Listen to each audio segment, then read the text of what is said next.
I sipped my morning coffee, savoring the rich aroma as I stared at the blank canvas before me. The cursor blinked incessantly, mocking my inability to find inspiration. Little did I know that my life was about to be shattered into a million pieces. "Maya, we need to talk," Brandon said, his tone grave. I turned to face him, his expression sending a chill down my spine. "What's wrong?" He took a deep breath. "I found someone else. I want a divorce." The words hit me like a freight train, knocking the air from my lungs. "What do you mean you've found someone else? We just celebrated our anniversary." Brandon's gaze was unwavering. "It's not working between us, Maya. I've moved on." Tears welled in my eyes as the harsh reality set in. The man I loved, the one I thought I knew better than anyone, had betrayed me in the cruelest way possible. "How could you do this to me? To us?" He shrugged, his indifference like a slap across my face. "It just happened. I'm sorry, but I have to follow my heart." I wanted to scream, to hurl insults at him, but the words wouldn't come. Instead, I collapsed onto the couch, sobs racking my body. The life I had so carefully built with Brandon was crumbling before my eyes. As the days passed, the pain only intensified. Brandon's coldness was like a dagger to my heart, his lack of remorse adding insult to injury. I found myself obsessively scouring our finances, searching for any clue that could explain his sudden betrayal. That's when I uncovered the truth. A trail of credit card receipts and bank statements that painted a sordid picture.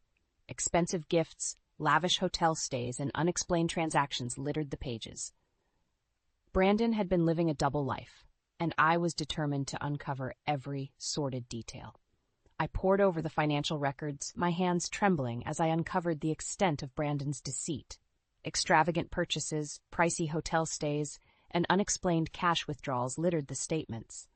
It was clear he had been living a double life, and I was determined to uncover every sordid detail. As the evidence mounted, my suspicions grew stronger. Brandon's late nights at the office and sudden business trips that once seemed innocuous now took on a sinister hue. I needed answers, and I knew just the person who could help me find them. Thomas Gray, a private investigator with a reputation for discretion, agreed to take on my case. Within days, he provided me with a dossier that shattered what little remained of my trust in Brandon. "Your husband has been seeing a woman named Emily Harper," Thomas revealed, his voice grave. "He's been spending lavishly on her, fancy dinners, expensive jewelry, you name it." I felt sick to my stomach as Thomas outlined the sordid details of Brandon's affair. The scale of his betrayal was far greater than I had ever imagined. "There's more," Thomas continued. "I've uncovered evidence that suggests Brandon has been embezzling funds from his company to finance his lifestyle with Emily." A wave of nausea swept over me. Not only had Brandon cheated on me, but he had also stooped to illegal means to fund his indiscretions. The man I had once loved was a complete stranger to me. Anger coursed through my veins, a burning desire for revenge igniting within me. Brandon had destroyed our marriage and jeopardized his career. And for what? A fling with some young girl? He would pay dearly for his actions, and I knew exactly how to make him suffer. With a steely resolve, I formulated a plan. I would gather every shred of evidence, every damning detail, and present it to Brandon's boss and colleagues. His sordid affair and illegal activities would be exposed for all to see, and he would face the consequences of his actions. As I plotted my revenge, a sense of calm washed over me. For too long, Brandon had held the power, but now the tables had turned. He had underestimated me, and he would soon learn the true depths of my fury. With the evidence in hand, I knew it was time to confront Brandon about his betrayal. I steeled myself for the inevitable confrontation, determined to expose the truth and make him face the consequences of his actions. When Brandon arrived home that evening, I was waiting for him in the living room, the damning financial records and private investigator's report laid out on the coffee table. "We need to talk," I said, my voice trembling with barely contained fury. Brandon's eyes narrowed as he took in the scene before him. "What's all this?" I took a deep breath, steadying myself. "It's over, Brandon. I know everything." His bravado faltered for a moment, but he quickly regained his composure. "I don't know what you're talking about." "Don't play dumb with me," I spat, shoving the financial records in his face. "The credit card statements, the hotel receipts, I've seen it all. You've been having an affair with some woman named Emily Harper." Brandon's jaw tightened, but he remained silent, his gaze defiant. "And that's not even the worst of it," I continued, brandishing the private investigator's report. "You've been embezzling funds from your company to finance your little fling. How could you do this, Brandon?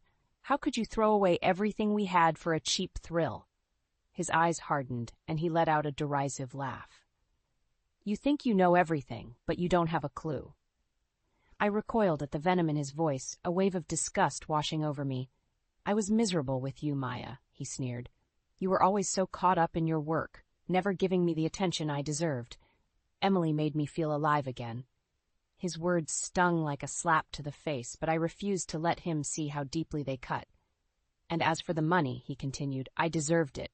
All those long hours, all the sacrifices I made for that company, they owed me." I shook my head in disbelief, my heart shattering at the depths of his selfishness and greed. "You're a monster, Brandon. A pathetic, delusional monster." His lips curled into a cruel smile. "Maybe, but at least I had the guts to go after what I wanted. You were always too weak, too afraid to take risks." In that moment, any lingering affection I had for Brandon disappeared, replaced by a cold, burning hatred. He had destroyed our marriage and everything we had built together, all for his own selfish desires. And for that, he would pay dearly. As Brandon turned and walked away, I vowed to make him suffer the consequences of his actions. He thought he had won, but he had no idea what was in store for him. The game was just beginning, and I intended to emerge victorious, no matter the cost. After the explosive confrontation with Brandon, I found myself consumed by a burning desire for revenge. His callous betrayal and utter lack of remorse had left me reeling, but I refused to let him get away with his despicable actions. With the help of Thomas Gray, the private investigator, I delved deeper into Brandon's sordid affairs. The evidence we uncovered was damning, a paper trail of financial misdeeds that painted a picture of a man consumed by greed and selfishness. "He's been funneling funds from his company to support his lavish lifestyle with Emily," Thomas revealed, his expression grim. "It's not just a few thousand here and there. We're talking about hundreds of thousands of dollars." I felt sick to my stomach as the full extent of Brandon's crimes came into focus. He had not only betrayed me on a personal level, but had also betrayed the trust of his employer and colleagues. "There's more," Thomas added, sliding a folder across the table. "I've uncovered evidence that suggests Brandon has been involved in other illegal activities at his workplace. Kickbacks, insider trading, you name it." As I pored over the documents, a sense of determination washed over me. Brandon had dug his own grave, and I intended to bury him in it. With the incriminating evidence in hand, I set my plan in motion. I scheduled a meeting with Brandon's boss, Mr. Davis, and the company's HR manager, Jessica Lang. It was time to bring Brandon's house of cards crashing down around him. The look on Brandon's face when he walked into the conference room was priceless. His cocky demeanor quickly faded as he realized the trap I had set. "What's going on here?" he demanded, his eyes darting between Mr. Davis and Jessica. I stepped forward, clutching the folder containing the damning evidence. "It's time for you to face the consequences of your actions, Brandon." With a steely resolve, I laid out the details of his misdeeds, the embezzlement, the illicit affairs, the flagrant abuse of his position.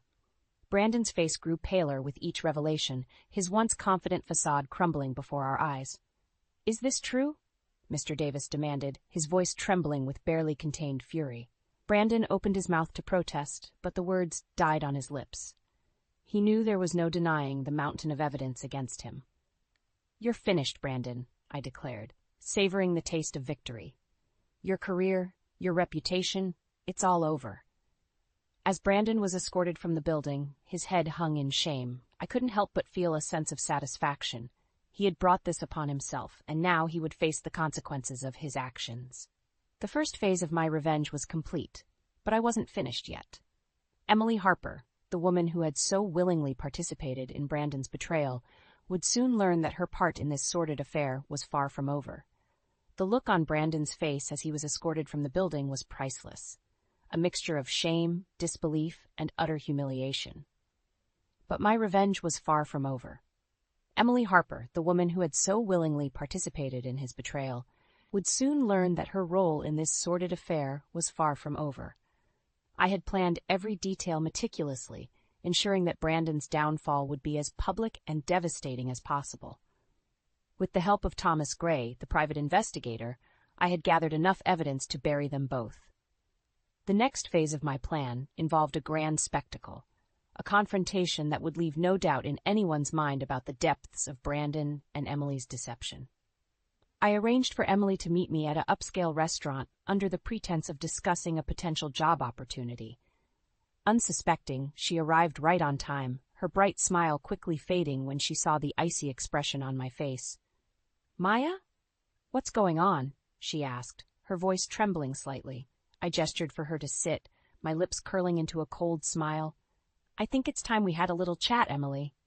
Her brow furrowed in confusion, but she took the seat across from me, her eyes wary. "I know everything," I stated, my voice low and even. "I know about your affair with Brandon, and I know about the money he's been funneling to you." Emily's eyes widened, panic spreading across her features. I don't know what you're talking about," she stammered, her hands trembling. "Don't bother lying," I snapped, sliding a file across the table. "I have all the evidence right here, bank statements, hotel receipts, the works." Emily's face drained of color as she flipped through the damning documents. "Brandon's been embezzling funds from his company to support your little fling," I continued, relishing the sight of her discomfort. "And you little homewrecker, were more than happy to take advantage of it." Emily opened her mouth to protest, but I cut her off with a wave of my hand. "Save it," I hissed. "You had your chance to come clean, but you chose to stick by Brandon's side, even after you knew the truth." Emily's eyes darted around the restaurant, her panic mounting as she realized the scene I had orchestrated. Waiters, patrons, and even Brandon's former colleagues were all watching, their faces a mix of shock and disgust. "So now, you get to face the consequences of your actions," I declared, my voice ringing out across the room. "Just like Brandon, you're going to lose everything, your reputation, your freedom, everything." Emily's shoulders slumped, defeated. She knew there was no escape, no way to talk her way out of this. "I hope it was worth it," I spat, leaning closer, "because this is just the beginning of your punishment." As I turned and walked away, I couldn't help but savor the sweet taste of victory. Brandon and Emily had thought they could betray me and get away with it, but they had underestimated my resolve.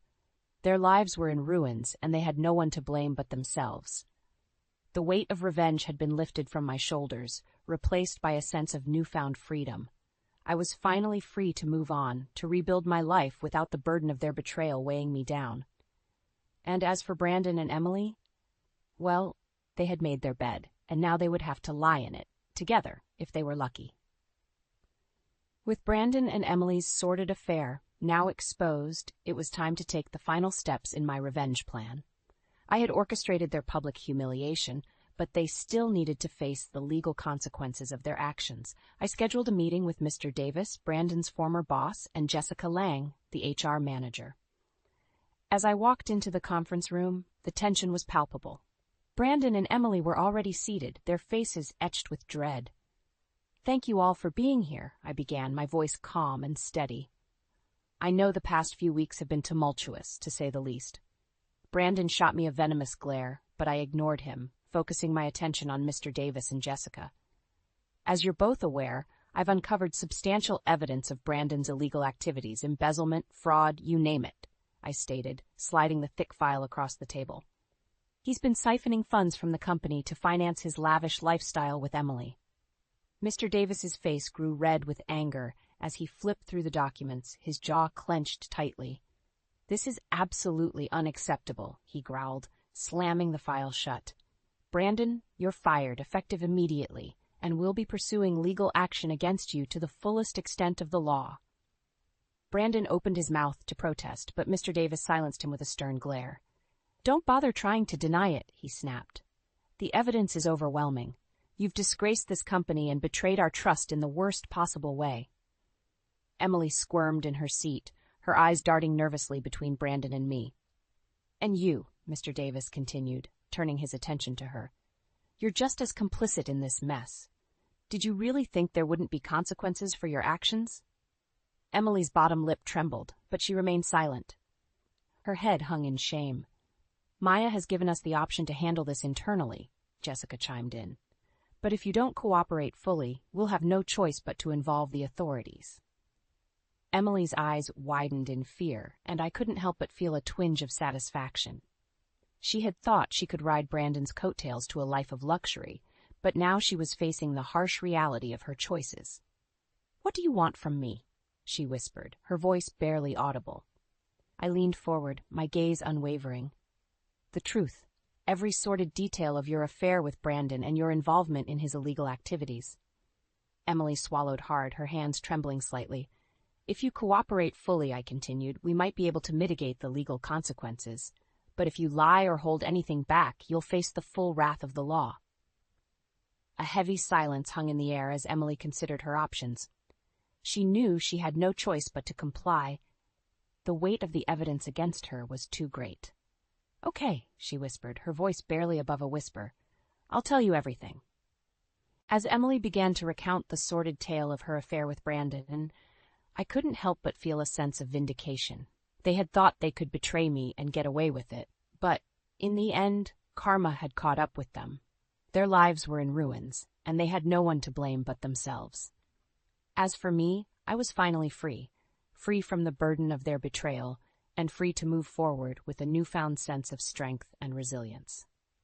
With Brandon's world crumbling around him, I knew it was time to deal the final blow to the woman who had so willingly participated in his betrayal, Emily Harper. I arranged to meet her at a secluded cafe, away from prying eyes. When she arrived, her face was pale and drawn, the weight of her misdeeds clearly weighing heavily upon her. "Maya," she began, her voice trembling, "I don't know what else to say except I'm sorry. I never meant for things to spiral so out of control." I regarded her coolly, my anger simmering just beneath the surface. "Do you really expect me to believe that? You knew exactly what you were doing from the start." Emily flinched at the venom in my voice, her eyes downcast. "You're right," she whispered. "I knew Brandon was married and I didn't care. I was selfish and stupid, and now I'm paying the price." "You have no idea the depth of the price you'll pay," I hissed, leaning forward. "Brandon's life is in ruins, thanks to your little fling, his career, his reputation, all of it gone. And you're next." Emily's eyes widened with fear, her hands trembling. "What do you mean?" "I mean that I know everything," I stated, sliding a thick folder across the table. "Every sordid detail of your involvement in Brandon's illegal activities. The money laundering, the fraud, it's all there, in black and white." Emily's face drained of color as she flipped through the damning evidence, her breathing becoming shallow and rapid. "No, this can't be happening," she whispered, her voice barely audible. "Oh, but it is," I replied, my voice laced with satisfaction. "You thought you could play the innocent victim, but you're just as guilty as Brandon, maybe even more so." Emily's shoulders slumped, defeated. She knew there was no way out, no escape from the consequences of her actions. "What do you want from me?" she asked, her voice trembling. I regarded her coolly, my mind already made up. "The truth. Every last detail of your involvement in Brandon's illegal activities. If you cooperate fully and tell me everything, I might be able to help you avoid the worst of the legal consequences." Emily's eyes widened, a glimmer of hope flickering across her face. "Okay," she whispered. "I'll tell you everything."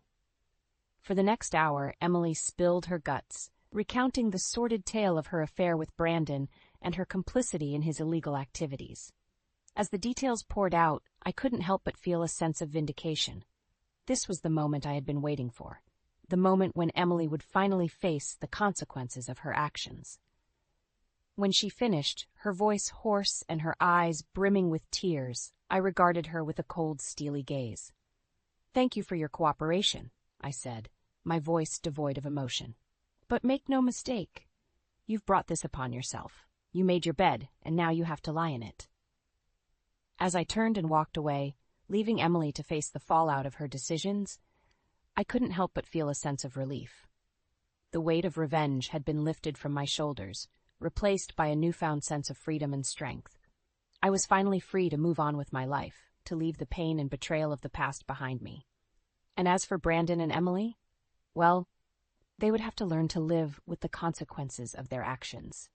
just as I had learned to live with the consequences of mine.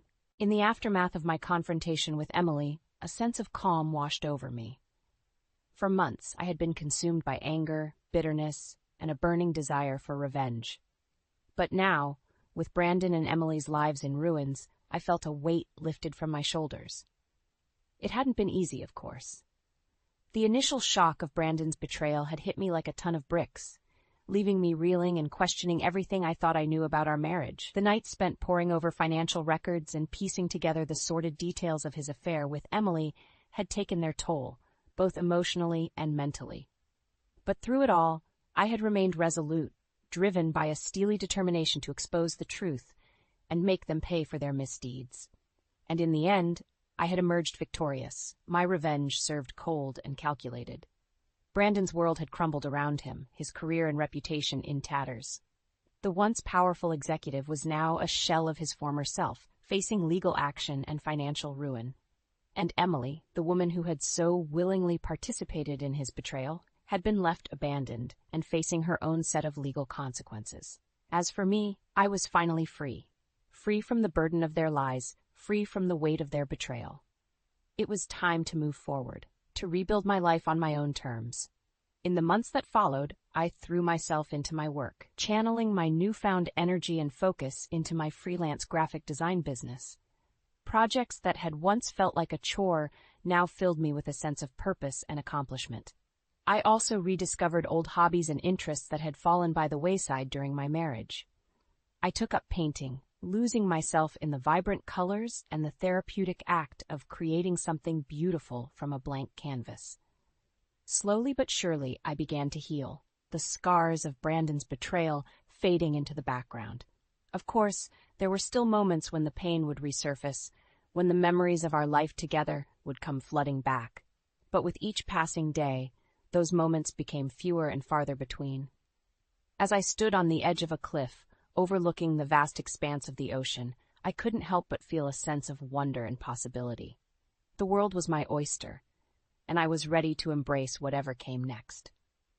"This is just the beginning," I whispered to myself, a small smile tugging at the corners of my mouth. "I'm ready for the next chapter of my life." And with that, I turned and walked away, leaving the past behind me and stepping boldly into the future, a future that was mine, and mine alone, to shape and mold as I saw fit. For too long I had been defined by Brandon's actions and the pain of his betrayal. But now I was free to forge my own path, to write my own story. And this time, there would be no room for deception or heartbreak, only growth, self-discovery, and the unbridled joy of living life on my own terms. As the sun dipped below the horizon, painting the sky in brilliant hues of orange and pink, I couldn't help but feel a sense of gratitude for the lessons I had learned, the strength I had found within myself. The road ahead might be uncertain, but for the first time in a long time, I felt truly alive, ready to embrace whatever challenges and adventures lay ahead. I sat quietly beside the bed, watching Emily, my wife, as she rested. She was overdue, and each day seemed to stretch endlessly, a quiet anticipation hanging in the air. "Emily," I whispered, brushing a strand of hair from her forehead. She stirred, her eyes slowly opening. "How long have you been sitting there?" she asked, her voice tinged with sleep. "Long enough to remember why I fell in love with you," I replied, trying to infuse some lightness into the moment. She smiled, but it was shadowed with unease. "I just wish Margaret would let us have these last few days to ourselves," she said, a hint of frustration in her tone. Margaret, my mother-in-law, had always been a thorn in our side, particularly for Emily. I had witnessed her harsh treatment and unkind words towards Emily over the years, each incident casting a long shadow over our lives. "I spoke to her yesterday," I said, recalling the difficult conversation. "Told her we needed space, especially with the baby coming. The midwife was clear about the stress being bad for both of you." Emily's expression tightened. "And how did she take it?" "About as well as you'd expect. But I was firm. This time is about us, our new family." Her hand found mine, her grip tight. "Thank you," she said, her eyes moist. "I just can't handle her right now, not with the baby so close." "I know," I reassured her, holding her hand firmly. "I'll take care of it." We sat together, the unspoken history of Margaret's behavior between us. From demeaning comments to more overt acts of hostility, the impact on Emily was profound. But in that moment, with the gentle morning light around us, I felt a renewed determination. I was ready to protect Emily and our soon-to-be-born child, no matter what it took. As Emily fell back into a light sleep, my thoughts were interrupted by the sound of a car outside. Peering through the window, my heart sank at the sight of Margaret's car in the driveway. She had come uninvited, as was her habit. Taking a deep breath, I stood up. It was time to confront what lay ahead. As I descended the stairs to confront Margaret, my mind raced back through the years, replaying the myriad of ways she had inflicted pain upon Emily.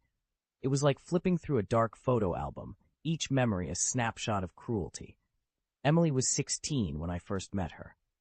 Even then, Margaret's shadow loomed large over her life. I remember a high school dance where Emily's hair had been roughly chopped off, an uneven bob that she tried to hide under a hat. Mom thought it would look better short, she had whispered to me, her eyes downcast. That was Margaret, always asserting control, even over Emily's appearance. The abuse wasn't just physical. It was the constant gaslighting, the relentless undermining of Emily's reality. Margaret, aided by David and Alex, would spin tales, weaving false narratives that left Emily questioning her own sanity. They were a united front against her, a family that seemed to relish in her confusion and pain. One particular incident stood out in my mind. It was a family dinner, a supposed celebration of Emily's promotion at work. Instead of congratulations, Margaret had spent the evening belittling Emily's achievements, comparing her unfavorably to Alex, the golden child. "You might have a fancy job, but Alex has real skills," she had said, her words dripping with disdain. It was more than just words. There were the unannounced visits, the unwanted gifts that felt more like invasions, the blatant disrespect of our space and privacy. They would sneak into our house when we were out, going through our things, leaving a trail of discomfort and unease in their wake. Their treatment of Alex was a stark contrast. Nearly 40, he lived a life devoid of responsibility or consequences, his every need catered to by Margaret. He was a bully, both physically and verbally abusive, not just to Emily, but to his own parents. Yet, in Margaret's eyes, he could do no wrong. These memories fueled my resolve as I opened the front door. Margaret stood there, her expression one of feigned concern. "Margaret," I greeted her, my tone measured. "What brings you here today?" "I just wanted to see how Emily is doing. You know, with the baby coming and all," she said, her voice dripping with insincerity. "I've told you, Emily needs rest and space. Your visits are stressing her out." Margaret's face twisted into a scowl. "I'm her mother. I have every right to be here." "Not when your presence is harmful." "We've discussed this," I said, standing firm. She huffed, her eyes flashing with anger. "You're keeping me from my daughter and my grandchild." "I'm protecting my family, Margaret. That's my right." As she turned and stormed off, I knew this was far from over. But for now, I had drawn a line, one that I hoped would shield Emily and our child from the shadows of her family's past. The days following my confrontation with Margaret were tense, filled with a silence that was both welcome and foreboding. Emily, sensing the undercurrents, often asked if everything was all right. Each time I assured her it was, not wanting to add to her stress. But the truth was, things were far from all right. I couldn't shake the feeling that we were on the edge of something inevitable and potentially explosive. Margaret's visits had stopped, but her presence loomed like a dark cloud over our home. One afternoon, while Emily rested upstairs, I heard a knock at the door. Bracing myself for another round with Margaret, I was surprised to find David standing there, his eyes downcast.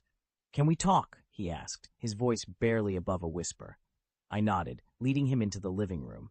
The tension was palpable as he sat down, his hands fidgeting in his lap. "It's about Alex," he began, his voice strained.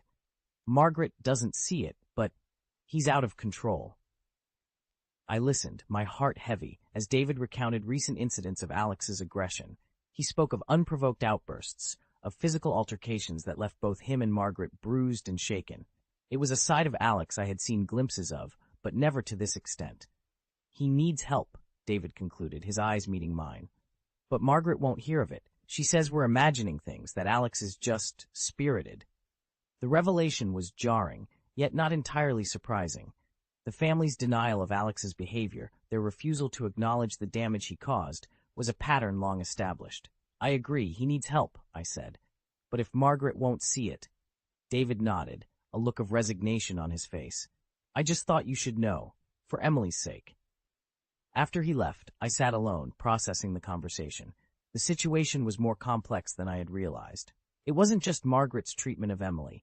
It was the entire family dynamic, a toxic environment that enabled and excused Alex's behavior. I knew then that protecting Emily and our child meant more than just keeping Margaret at bay. It meant acknowledging the brokenness of her family, and perhaps accepting that some fractures were beyond repair. That night, as I lay beside Emily, her hand resting on her swollen belly, I felt a resolve harden within me. Whatever it took, I would shield them from the storm that was brewing, even if it meant cutting ties with a family that was drowning in its own dysfunction. In the days that followed the family gathering, Emily and I talked long into the nights, unraveling the years of manipulation and control exerted by her family. It was a painful process, each conversation unearthing more of the buried trauma she had endured. One evening, as we sat in the living room, Emily's phone buzzed with a message. It was from her cousin, someone we rarely heard from. The text was brief but jarring. Heard what happened at the dinner. I'm sorry.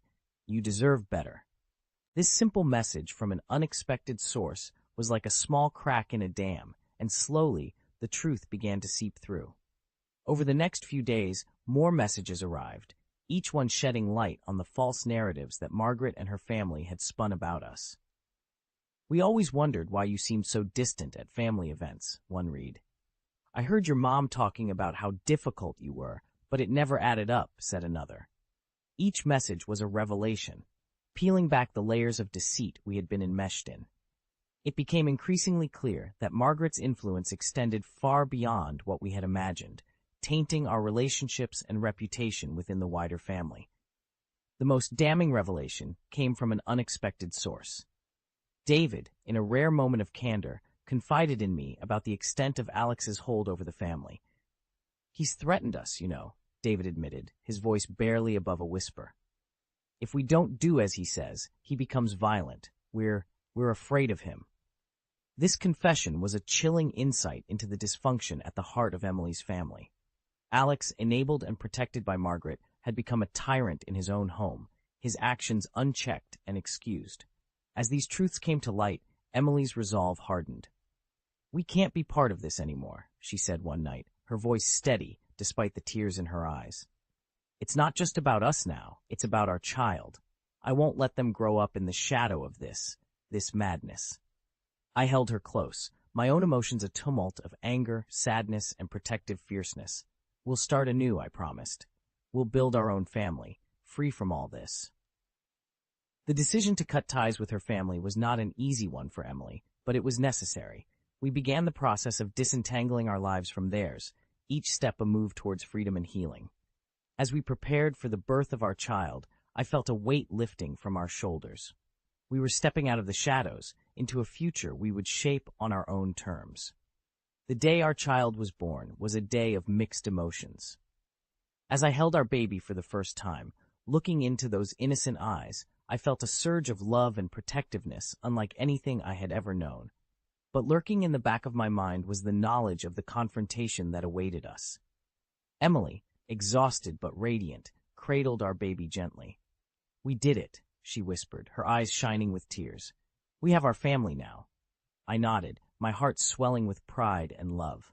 But as we basked in the joy of our new arrival, I couldn't shake the feeling of impending conflict. Margaret had made it clear she expected to be a part of our child's life, but after everything, that was impossible.